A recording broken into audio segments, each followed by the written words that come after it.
Welcome back to the NJ1ST podcast. Let's continue the series of New Jersey politics, going over county, statewide, even national politics. Before we start, please subscribe to the YouTube channel, the NJ1ST podcast. Have plenty of recorded episodes you can watch there. Also follow on Twitter, at NJ1ST, and on Instagram, at NJ1ST as well. I upload everything there, as well as other photos. Today we're going to start off with some sad news. There's been a murder.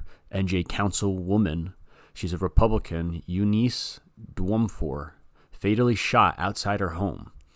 New Jersey councilwoman Eunice Dwumfor was gunned down outside her home late Wednesday. So this is yesterday as of recording this episode. She was 30 years old, a Republican councilwoman, and she was shot multiple times and pronounced dead at the scene. This is in Sayreville, New Jersey.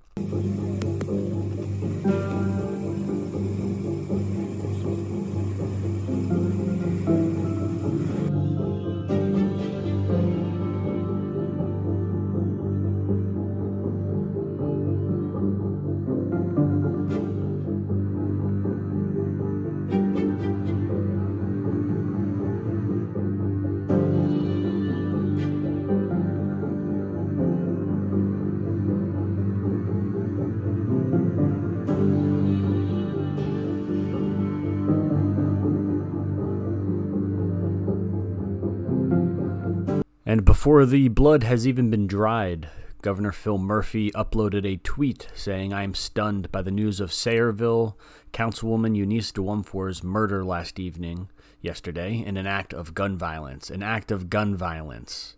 Can't leave the politics out of it. Gotta mention the gun. It's the gun, guys. It's the gun. Never talk about any other violence that kills people. Always the gun violence. Why not the criminal? This was an intended target. It was definitely for a reason. There was something behind it, a motive. You should be figuring this out, not playing politics right away. I send my condolences to her family and friends and the entire Sayreville community. I urge anyone with information to contact Sayreville local law enforcement." Now, this is Governor Phil Murphy doing what Democrats do best in tapping into the emotion of every American.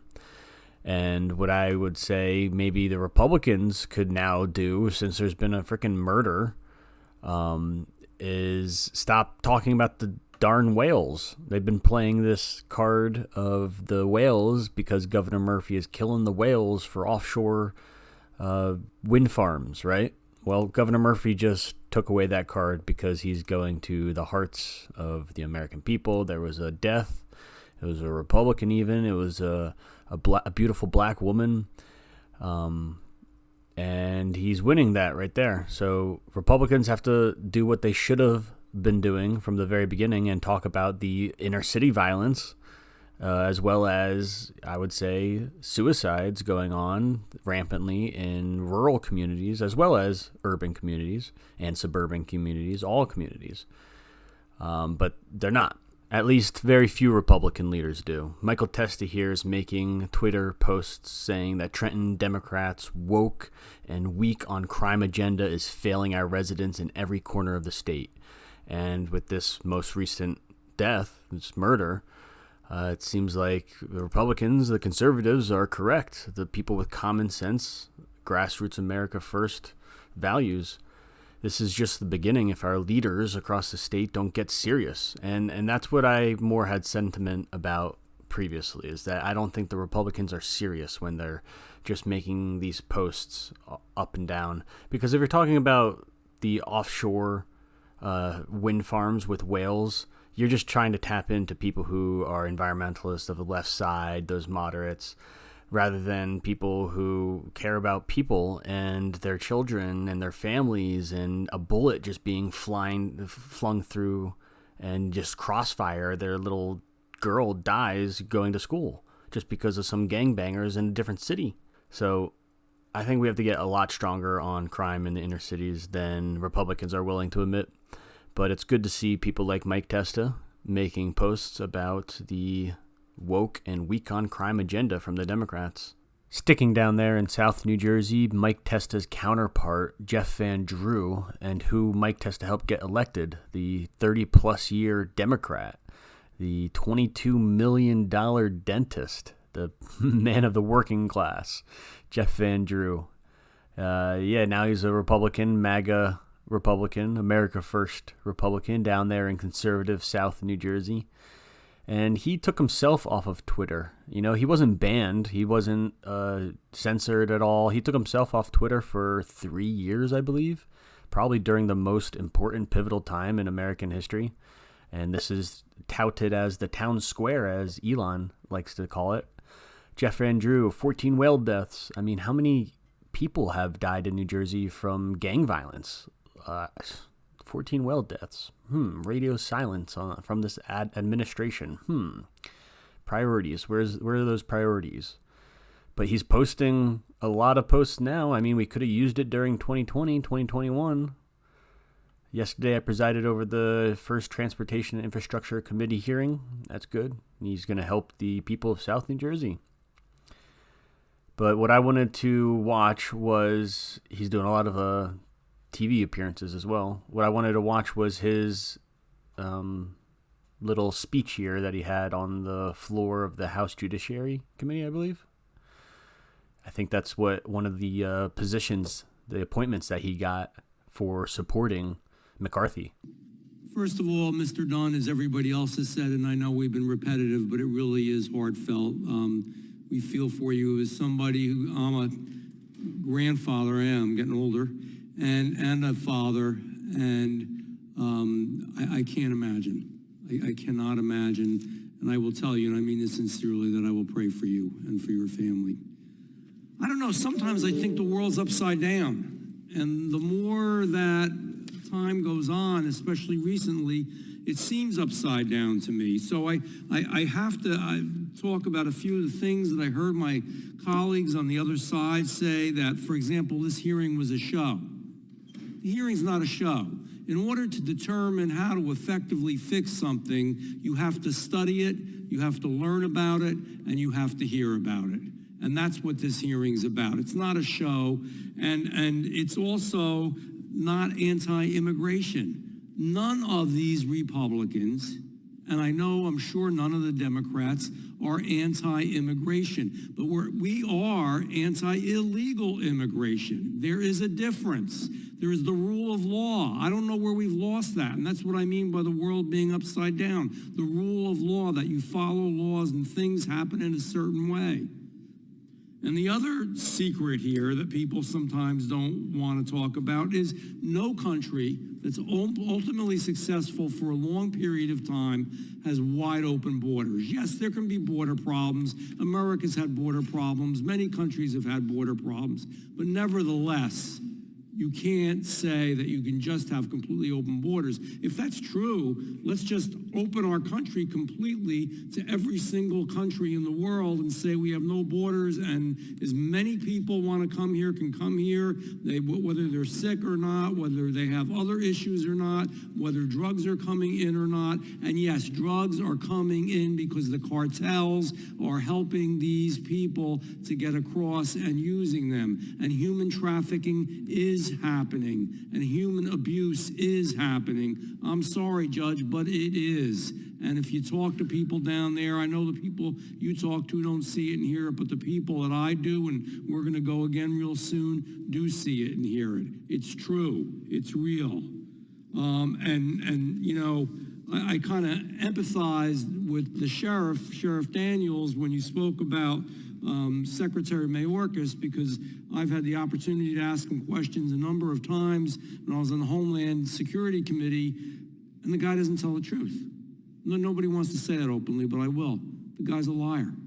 He does not tell the truth. And when he tells you he's going to look at something, he doesn't. When he tells you he's going to do something, he doesn't. When you show him a video of terrible things happening, once it was a video of a young officer actually saving somebody's life that was drowning, and they found out that it was a drug dealer whose life he saved.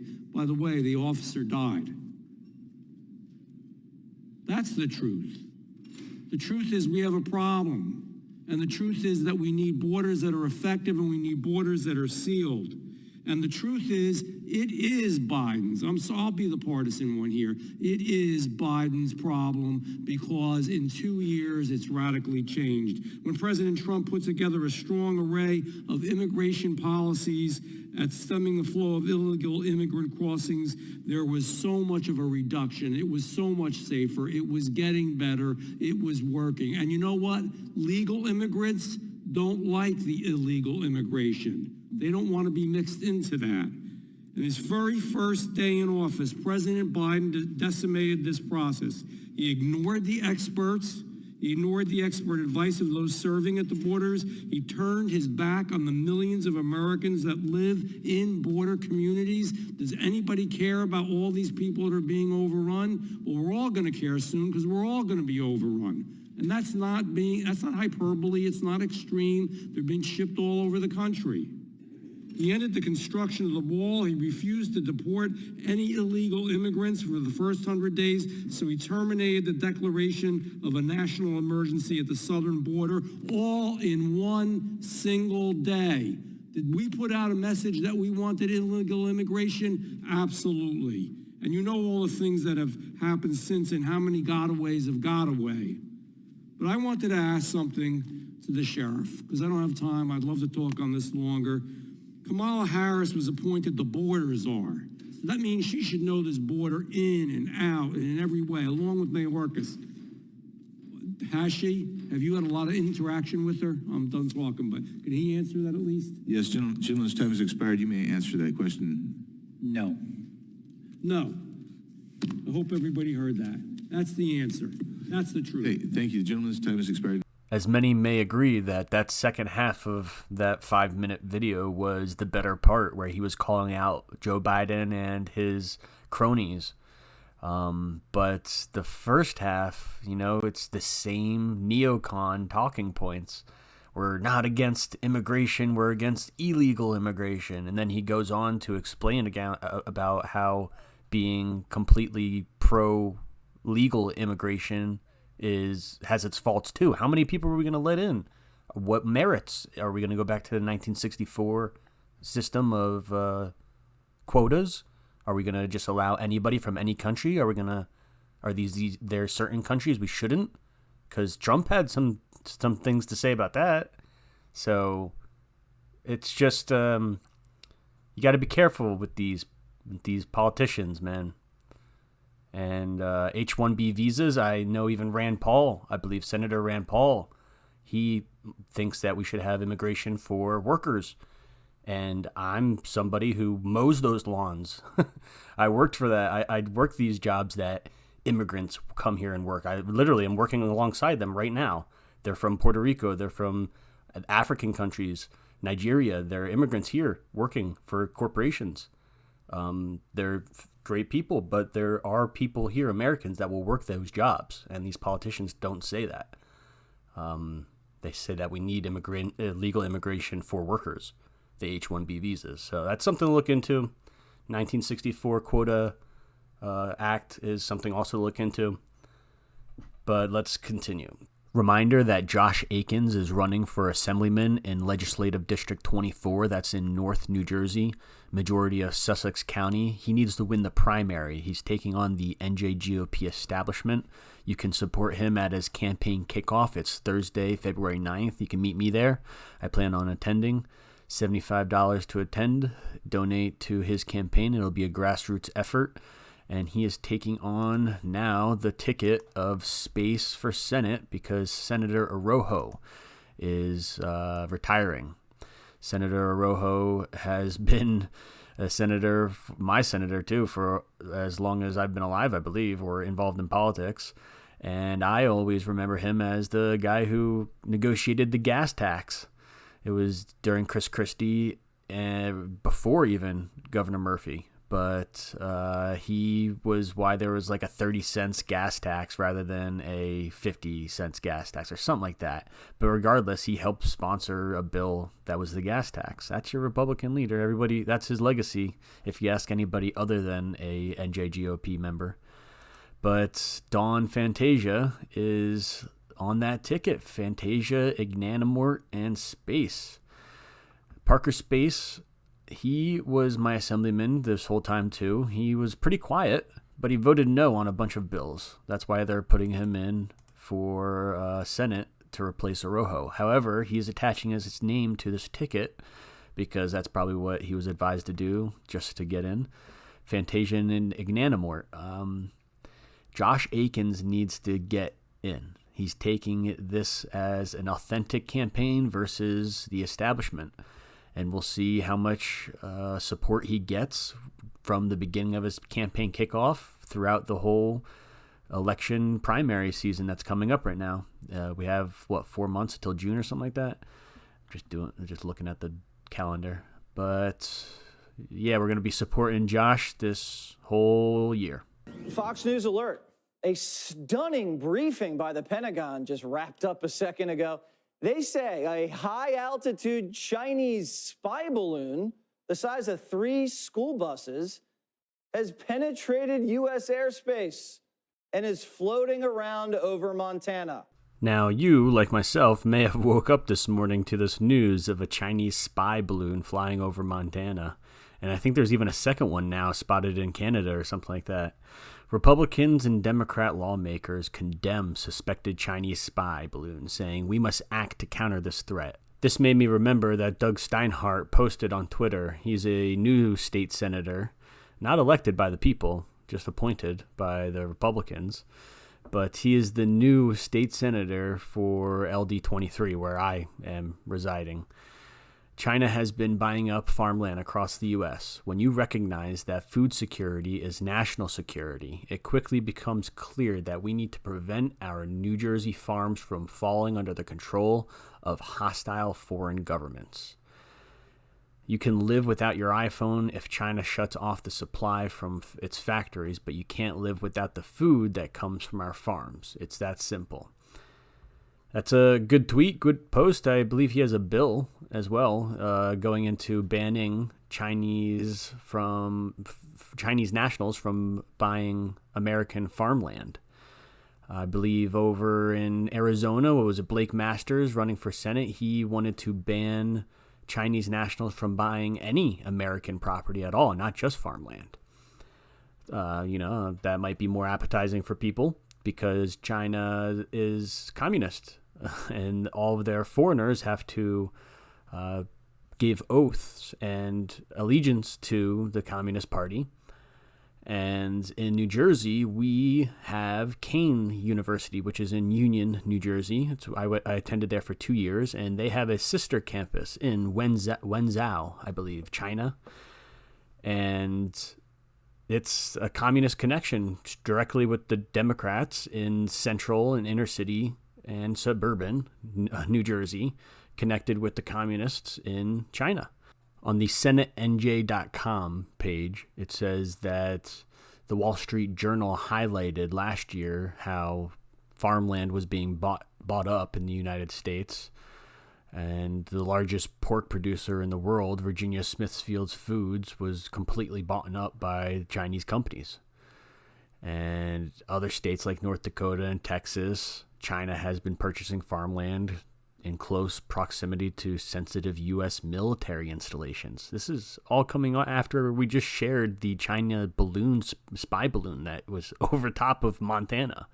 Steinhardt's new legislation, Senate Bill 3534, would prohibit any foreign government or foreign person from acquiring, purchasing, or otherwise obtaining an interest in any agricultural land. So that's nice, since it's any foreign person or government from farmland. That's a nice bill. To further the bill, it'd be nice to see what Democrats don't support that. Further, the bill requires any foreign-owned farmland to be sold within 5 years of this bill's enactment to an individual, trust, or corporation partnership or other business entity that is not a foreign government or foreign person.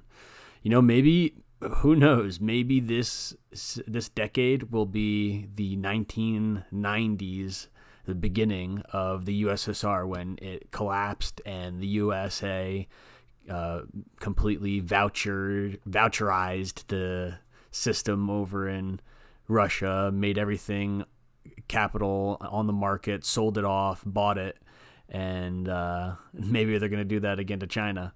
If you have companies over in America, just strip it, sell it, make them sell it. With tensions rising in the Pacific, Steinhardt warned that Chinese control of our food supply could be disastrous should a military conflict occur. And if you guys remember, in 2020 with the pandemic, it was a decoupling that we needed. That was the term of the day, decoupling of China. We needed to decouple our pharmaceuticals. There was not enough vitamin C on the shelves. China was literally withholding vitamin C so we would get sicker from the pandemic. So we needed to decouple our manufacturing, specifically in pharmaceuticals, from China. And here is another decoupling from China specifically, but other foreign entities of farmland. It's property. Steinhardt is also drafting legislation that would require the State Investment Council to do an expedited review of its investments in Chinese companies.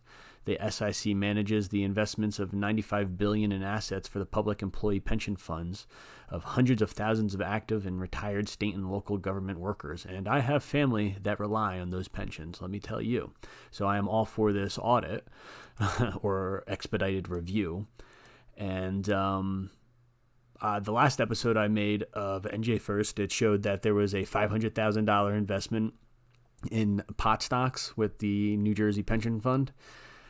I don't like seeing that if there's a good return, but I don't, I don't know what other places are better to invest in, but we should definitely take care of that pension fund. It's never fully funded. It's not. So that brings me, since he was talking about a expedited review of its investments in China companies, is what I really wanted to talk about is when Doug Steinhardt was running for governor in 2021, taking on Jack Ciattarelli. Everybody knows Jack Ciattarelli. He's the star child of New Jersey. He's the only hope, the great Italian hope. So I got this email 2 years ago, exposed Ciattarelli investments in the Chinese Communist Party, January 4th, 2021, 2 days before January 6th, and the whole year of Audit the Vote New Jersey and the Arizona audit when we were trying to investigate the election fraud that just happened a couple months earlier. I was on that 2020 campaign for Trump, hit 8,000 doors. We knew something went wrong. In New Jersey, they did not even campaign for Trump. Steinhardt, after this, January 4th, tucked his tails between his legs and was silent for the rest of the year. But now he's back doing some good stuff again, like we just saw with this Chinese bill. But I don't forget, in 2021, he sent out this email when he was running for governor, Steinhardt for governor, exposed Ciattarelli investments in Chinese Communist Party, China Eastern Airlines, China Lodging, China Mobile. Yeah, we do know that all Chinese businesses are under the Communist Party regime. They control it all. As of recently, of 2017, Ciattarelli had owned several Chinese businesses, investments, and tied to the Communist Party of China. It's outrageous but true. Ciattarelli actually owned financial investments in China Eastern Airlines, China Lodging Group, and China Mobile. See for yourself. So this is Steinhardt giving a hit piece on Ciattarelli. I wonder if Ciattarelli's name is going to come up in this expedited review of investments in Chinese companies. I wonder. Probably not, because it's his personal investments, but it'd be interesting to see if it was the same companies. That is what would be interesting to see. This email has been swept under the rug. He doesn't talk about it. I'm interested to ask him about it, definitely, if I see him in person. But again, this bill that he drafted is a good bill. So, yeah, my support on that, dude. But I have some questions. I do have some questions for Jack Ciattarelli. And Jack Ciattarelli had GOP spokeswoman Nikki Haley, the neocon herself. She's the one who I believe said that Trump supporters are akin to Dylan Roof fans, the guy who went into that black church and shot up everybody. So she's crazy. I'm pretty sure she's the one who said that. But Nikki Haley, as you know, is going to be running for president. I'm pretty sure she's going to be announcing that this weekend. But just look at this, Jack Ciattarelli and Nikki Haley. Put that in your search engine and look how many news articles were probably paid or were willingly publishing this headline that Nikki Haley endorsed Jack Ciattarelli, GOP, New Jersey Jack. Look at all these.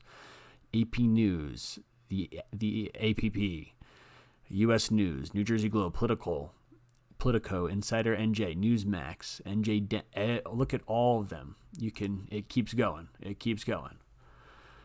So, yeah, there's definitely some questions with Jack Ciattarelli. But I'm going to make a separate video on my personal YouTube channel and Rumble account on an interview that he was given by Heather Darling. So Heather Darling is a Morris County surrogate. I actually watched her get elected and went to the beginning of her campaigns. But she was elected. She's with the NJGOP establishment in Morris County. She's a nice woman. But she interviewed, I didn't even know she has a podcast or interview channel, whatever. She interviewed Jack Ciattarelli, and I'm going to make a separate video of it because it's 28 minutes long, and you can check it over on my YouTube channel, Ryan McDonald USA. Follow my personal Instagram account, Ryan McDonald USA, as well as Twitter, Ryan McDonald USA, and the YouTube channel that I'll be uploading that Jack Ciattarelli video on. Make sure to subscribe there. I'll be uploading a lot more content. Thank you for watching, guys.